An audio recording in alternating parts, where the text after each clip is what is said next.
अरे बचना है मरीजो, लो मैं हाँ गया। अरे बचना, बचना है मरीजो, तुम्हारा डॉक्टर आ गया तुम्हारी जान लेने के लिए। आजकल तो ऐसे ही लगता है भाई। चलिए, ये डॉक्टर आपकी जान नहीं लेगा, क्योंकि आपका डॉक्टर, आपका शशि कपूर सिर्फ हमेशा आपके साथ खड़ा रहा है। कोविड कितना भी क्यों ना बढ़ रहा हो, कोविड के केसेस कितने भी ज्यादा क्यों ना रहा हो, लेकिन मैं आ रहा हूं आज आपको गुड न्यूज देने के लिए। बने रहिए मेरे साथ, कहीं मत जाइएगा। मैं आगे भी क्या उखाड़ लोगे हमेशा की तरह है। चलो, जाना है लेकिन मुझे सब्सक्राइब करने के लिए, ठीक है? बस ऐसे ऐसे जाओ, 1 मिनट में टुंगी बनाओ, उस पर रोवा लॉगिन, सब्सक्राइब करो, अनसब्सक्राइब मत कर देना। तुम लोग 6-6 बार करते हो।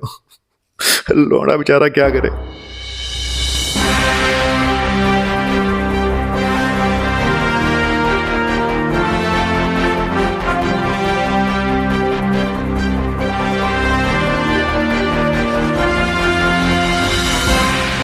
तो दोस्तों, चलिए शुरू करते हैं आज का टॉपिक। और टॉपिक कुछ ऐसा है कि भाई, 1 मिनट रुक जाओ, इसको जो सेट कर लूँ। सारी जिंदगी तो सेटिंग में ही निकल जाती है। टॉपिक ये है, लोग कहते हैं सर आप सीरियस तो होते नहीं हो, आपको कौन सीरियसली ले।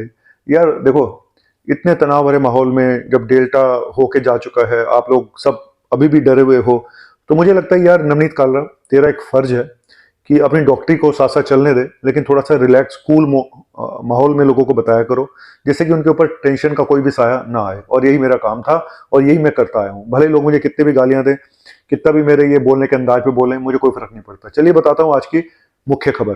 मुख्य खबर यह है कि केसेस करीब 10,000 से ऊपर आए हैं, एक्टिव केसेस 44,000 हैं, डेथ 11 के आसपास हुई हैं। और लोगों में चिंता थोड़ी बढ़ती जा रही है, लेकिन मेरी चिंता कोई नहीं है, क्योंकि चिंता चिता समान होती है। सबसे ज्यादा केसेस वहीं जहां कोई आता जाता नहीं, सॉरी, जहां पे हमेशा केसेस ज्यादा आते हैं, केरला 3,500 से ऊपर केसेस, 1100। और उसके बाद महाराष्ट्र जहां पे 1100 से ऊपर केसेस, दिल्ली जहां 1100 से ऊपर केसेस। महाराष्ट्र में 9 डेथ हुई हैं, ये थोड़ा सा चौंकाने वाला है, महाराष्ट्र में डेथ जो हुई है। और लेकिन बाकी स्टेट्स का भी तकरीबन यही हाल है। इधर हरियाणा, गुजरात, मध्य प्रदेश, साउथ की स्टेट्स, इन सब में केसेस बढ़े हुए हैं। जहां पे केसेस नहीं बढ़े हैं वहां पे अब बढ़ जाएंगे जैसे। और यही ट्रेंड अगर देखें तो फर्स्ट वेव में भी यही ट्रेंड था। पश्चिम बंगाल, बिहार, ये लोग बचे हुए हैं यहाँ की। अब एक बात सोचने वाली है कि जब यूपी में केसेस बढ़ रहे हैं तो बिहार में क्यों नहीं बढ़ रहे? बॉर्डर तो लगे हुए हैं। हो सकता है कि अभी यूपी के उस एरिया में वहां तक ना पहुंचा हो जो बॉर्डर वाला एरिया है, क्योंकि ये दिल्ली से शुरुआत हुई तो दिल्ली के वेस्टर्न, जो दिल्ली से सटा हुआ एनसीआर है, वहां से धीरे धीरे छुक छुक करता हुआ लखनऊ तक पहुंचा है। गाड़ी धीरे धीरे जा रही है, धीरे धीरे पूरे इंडिया पे असर होगा। वो बात अलग है कि कहीं पे लोग टेस्ट कराते हैं, कहीं पे नहीं कराते हैं। तो हर स्टेट की सोशल इकोनॉमिकल स्थिति भी यहीं से पता चलती है कि कहाँ पे कोविड कितना है और क्यों नहीं है, कहाँ पे टेस्ट हो रहे हैं और कहाँ पे कोविड है। बड़े खिच्चम खिचड़ी पकड़ी हुई है, किसी का पता नहीं है कि सच क्या है झूठ क्या है, कि कहाँ पे कितना कोविड फैला हुआ है, ये कोई नहीं बता सकता, सिर्फ वहां के लोग ही बता सकते हैं। अगर हर घर में लोगों को बुखार आ रहा है, हर लोग घर में लोग नजला जुकाम खांसी हो रही है, तो समझ लीजिएगा ये सब कोविड ही है। आप चाहे टेस्ट कराएं या ना कराएं, मैं पहले भी बोल चुका हूं। और मैं एक बहुत छोटा सा आपको आसान सा टेस्ट आपको पहले भी बता चुका हूं, अब फिर बता रहा हूं कि अगर आपके घर में इस समय, मैं 8% की बात कर रहा हूं, इस समय अगर सबको बुखार हो रहा है, सबके गले खराब हैं, सबको खिचखिच है, और खांसी आ रही है, 4-5 दिन लग रहे हैं, समझ लीजिए ये सब कोविड ही है। तो अब आप कहेंगे सर टेस्ट कराएं या ना कराएं? देखिए, हाँ, जो कोमॉर्बिड वाले हैं, जो सीरियस पेशेंट है, उनको करा लेना चाहिए। अगर आपके घर में ऐसे लोग हैं तो जरूर कराइएगा टेस्ट। अगर आपके घर में छड़े हैं, 2-4 लौंडे हॉस्टल में रह रहे हैं, तो नहीं भी कराओगे तो क्या फर्क पड़ेगा? मियाँ बीबी हैं, जवान है, यंग है, एक बच्चा है, नहीं कराओगे तो क्या फर्क पड़ेगा? कोई बात नहीं। लेकिन बुजुर्ग लोग हैं, सीरियस हैं, घर में और लोग हैं, तो कराना चाहिए, पहली चीज। और घर में खुद करके देख लो पहले, किट से, एंटीजन किट से, वहां से भी कुछ आइडिया लग जाता है। एंटीजन पॉजिटिव होता तो आरटीपीसीआर की जरूरत नहीं पड़ती, ये भी मैं पहले बता दूं। नेगेटिव एंटीजन की इतनी वैल्यू नहीं है जितनी पॉजिटिव की वैल्यू। पॉजिटिव है तो है, ठीक है। तो आज मैं कुछ काम की बात भी बता रहा हूँ, हमेशा बकवास करता हूँ, लेकिन आज काम की बात आपको बता के जाऊंगा। लोग कहते हैं आजकल आप बड़े थके थके से लगते हो। अब तुम्हें थका लग रहा हूँ? 55 साल की उम्र में तुम्हें थका लग रही हूँ? अब जाके देखो अपने बाप दादाओं को। नमस्कार सभी बाप दादाओं को जो मेरी उम्र के हैं। अब दिल्ली की बात करता हूं और एक खास बात बताता हूं कि दिल्ली में इस समय करीब 100 से ऊपर पेशेंट एडमिट है। करीब बताया जा रहा है कि 70 के आसपास पेशेंट ऑक्सीजन पे हैं। हो सकता है मेरा आंकड़ा कुछ गलत हो, और 7 पेशेंट वेंटिलेटर पे हैं।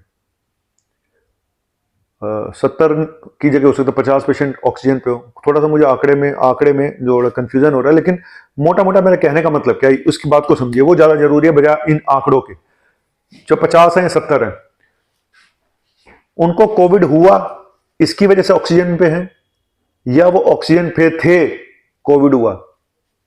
समझ रहे हो आप मैं क्या कहना चाह रहा हूं? नहीं समझे? मतलब यही है कि अगर वो पहले से ऑक्सीजन पे थे, पहले से उनको इतनी सीरियस इलनेस थी, और जब आपने टेस्ट कराया कोविड का तो कोविड पॉजिटिव निकल आया, तो मतलब ये कोइंसिडेंटल फाइंडिंग हो गई, नंबर 1। नंबर 2, मेरा एक कहने का जो तात्पर्य यही है कि क्या ये यंग पेशेंट हैं जो ऑक्सीजन पे हैं? ये अगर पता चल जाए भाई साहब, सारी कुंडली एक साइड में हो जाएगी पूरे कोविड की। इनमें से यंग पेशेंट विदाउट कोमोर्बिड वाले कितने हैं, इस चीज का पता लगा लो बस। ये सारे आंकड़े बेकार हैं, कितने भी केसेस आ जाएं, लाखों आ जाएं। और अभी मैं हर रोज बता रहा हूं 10,000 केसेस नहीं है, 10,000 तो अकेले दिल्ली में होंगे। जो बताया जा रहा है कि 10,000 केसेस पूरे भारत में आए, 10,000 तो अकेले दिल्ली में होंगे। जिसको देखो खांस रहा है, जिसको देखो बुखार आ रहा है, टेस्ट कोई कराता है कोई नहीं कराता है। तो ये टेस्टों के ऊपर मत जाओ। अच्छा, दूसरा पॉजिटिविटी रेट बता रहा जा रहा है कि दिल्ली का 23-24% के आसपास है, और डेल्टा में भी इतना था, तो तब जाके लॉकडाउन लगा था। डेल्टा की कहानी अलग थी, मैं बार बार बोल रहा हूं, इसको डेल्टा से कंपेयर मत करो। दुख मुझे भी उतना ही है डेल्टा का, लेकिन अब मैं इसलिए नहीं डर रहा हूं क्योंकि मुझे लग रहा है कि माइल्ड इलनेस है, एक नॉर्मल वायरस की तरह बिहेव कर रहा है, तो हो जाने दो, प्यार को हो जाने दो, कोविड को हो जाने दो। अपना ध्यान रखो, टेस्ट कराओ या ना कराओ, बार बार बोलता हूं, ऑक्सीजन चेक करते रहो, ऑक्सीजन चेक करते रहो, ऑक्सीजन चेक करते रहो। अपने पल्स ऑक्सीमीटर को ठीक से देख लो कि ठीक भी है नहीं है। फिर वो पुराना पल्स ऑक्सीमीटर लगाते हैं, और ये भी नहीं पता तो कौन सी उंगली में लगाना है, और जैसे ही वो दिखाता है, डॉक्टर साहब 60% आ गई, डॉक्टर साहब 60% आ गई। ना जाके बेचारे को हॉस्पिटल पहुंचा, वहां देखा तो 95%। तो पल्स ऑक्सीमीटर ही खराब था। राइट मिडिल फिंगर में लगाना होता पल्स ऑक्सीमीटर, ये पहले बता दूं, best finger right middle finger. उसमें नेल पॉलिश वगैरह कुछ नहीं लगी होनी चाहिए, चाहे आप लौंडे क्यों ना हो, नेल पॉलिश उतार दो। आजकल के लड़के भी नेल पॉलिश लगाते हैं क्या बताऊं मैं, लड़कियां लड़के बन चुके हैं, लड़के लड़कियां बन चुके हैं। समाज कहां जा रहा है मुझे नहीं पता। हमारा तो बुढ़ापा आ चुका। अरे बुढ़ापा इसकी माँ का नाकी सा, बुढ़ापा किस होगा तुम्हारे बाप का, मतलब कोविड के बाप का, सॉरी आपके बाप का क्यों बोलूंगा मैं, आपके बाप और मेरे बाप में तो सेम एज ग्रुप है। आज कोई बदतमीजी निकल रही है मेरी, माफ कर देना भाइयों। मैं ना आज वो खा के आया हूँ, लौकी का जूस पी के आ रहा हूँ, इसीलिए पता नहीं जोश आ गया थोड़ा सा।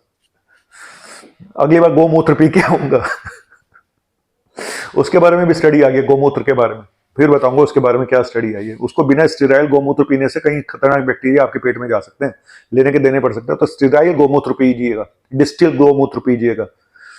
लेकिन हाँ, इम्यूनिटी के लिए अच्छा है, इसमें कोई डाउट नहीं है। चलिए आगे चलते हैं। मैंने सारी बात बता दी आपको कि ये इंपॉर्टेंट है। अगर ये पता चल जाए कि यंग पेशेंट कोई हाइपोक्सिया के आ रहा है, तो प्लीज मुझे बताएं। मेरे नंबर 9810416762 पे, 9810416762 पे मुझे व्हाट्सअप करें अगर ऐसा कोई पेशेंट आपको नजर आता है। मेरे अभी तक जितनी ऑनलाइन कंसल्टेशन हुए हैं, जितने ऑफलाइन मैंने पेशेंट देखे, एक सिंगल पेशेंट का भी ऑक्सीजन कम नहीं हुआ, सिंगल पेशेंट का भी। कम अगर हुआ होगा तो उन्हीं का होगा जिनको ऑलरेडी लंग्स की प्रॉब्लम है, जिनके लंग्स पहले से ही खराब हैं, जिनको पहले से इतनी सीरियस बीमारियां की जो एडमिट हैं, तो उनके ऊपर वो कहते हैं ना, आग में चिंगारी का काम कर सकता है कोविड। लेकिन पहले क्या था, पहले आग ही कोविड की वजह से थी। डेल्टा में पूरी आग ही कोविड की थी, चिंगारी तो छोड़ो। चिंगारी तो वो थी कि ऑक्सीजन नहीं मिल पा रही थी, ये नहीं हो पा रहा था, वो चिंगारियां थी, सरकारी चिंगारियां थी। अब टोटल आग कुछ और है, और चिंगारी जा रही है कोविड की। ठीक है, तो अगर आपके अंदर आग ही नहीं है तो चिंगारी क्या करेगी? घूसा ही नहीं है, पेट्रोल ही नहीं है बॉडी के अंदर, तो चिंगारी क्या कर लेगी? फुस, तो फुस हो रहा है। तो चलिए, जो मैंने बताना था अपने दिमाग से बता दिया, और चलता है लूंडा, और यही बोलूंगा